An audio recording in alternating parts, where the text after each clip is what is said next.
Before we start, please remember that this video is for educational purposes only. It is not a substitute for professional medical advice, diagnosis, or treatment. Always talk to your doctor or a qualified healthcare provider about any questions you have regarding your health. All right, let's get started. Today, we're going to talk about a condition called rectal prolapse. Now, I know that can sound like a mouthful, but our goal here is really simple: to give you some clear, straightforward answers so you can understand what it is and what you can do about it. So first things first, what is it exactly? Well, to put it simply, rectal prolapse happens when the very last section of your large intestine, that part is called the rectum, kind of slides out of place and pushes out through the anus. I know that might sound a little alarming, but here's a really helpful way to picture it. Just imagine the end of a sock turning inside out. See? It's a super simple image, but it does a great job of making a complex medical idea a lot easier to grasp. Now, you might be thinking, hey, that sounds a bit like hemorrhoids. And you're right, they can seem similar. But doctors can actually tell the difference.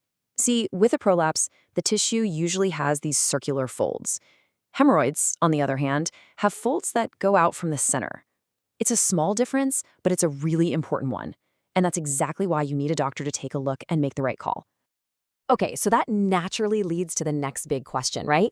Why does this even happen in the first place? It's a totally normal thing to wonder. Well, the main reason it happens is because the tissues and muscles that are supposed to hold your rectum in place, they get weak. Over time, they can get stretched out. And when that whole support system isn't as strong as it needs to be, well, things can start to shift around. Now, this is most common in women over 50, but, and this is important, it's not just for them. It can happen to men, and it can even happen to younger folks too. And things like, having constipation for a long time or really straining when you go to the bathroom, those can definitely play a part. All right, let's switch gears and talk about something really practical. What can you actually do at home to help with the symptoms? Let's dive into a few simple steps. But first, a really important point. These steps are all about helping with the symptoms. The only way to truly fix the problem is usually through surgery. But these things we're about to cover, they can make a huge difference in how you feel while you and your doctor figure out the best plan for you. So we're going to focus on three main things. First, managing constipation. Second, try not to strain. And third, strengthening your pelvic floor. Let's break each of those down. Okay, number one, dealing with constipation. Sometimes the simplest things are the most effective. Just eating more fiber from things like fruits and vegetables and drinking lots of water can work wonders. It might also be a good idea to chat with your doctor about whether a fiber supplement could be right for you. All this helps keep things moving smoothly. And here's a fantastic little trick for step 2, avoiding straining. Try using a small footstool to lift your feet up when you're on the toilet. It sounds so simple, right? But changing your posture like that actually helps everything line up better, which makes it easier to go without having to push so hard. And last but not least, let's talk about strengthening that pelvic floor. You've probably heard of Kegels, right? Well, that's what we're talking about. All you do is gently tighten the same muscles you'd use to stop the flow of pee.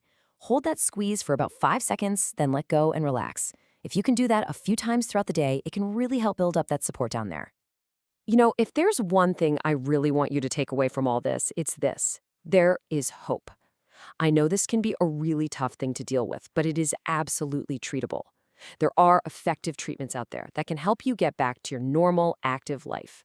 You can get back to feeling like yourself again. Of course, everything we've talked about here is just a starting point. It's meant to help you understand things better. But nothing, and I mean nothing, can replace a real conversation with your doctor. They know you, and they can give you advice that's tailored just for your situation. So to wrap things up, let's leave you with a little homework, in a good way. Think about everything we just went over. What's one question that's on your mind right now that you could bring to your next doctor's appointment? Because honestly, going in with a question is one of the most powerful things you can do for your health.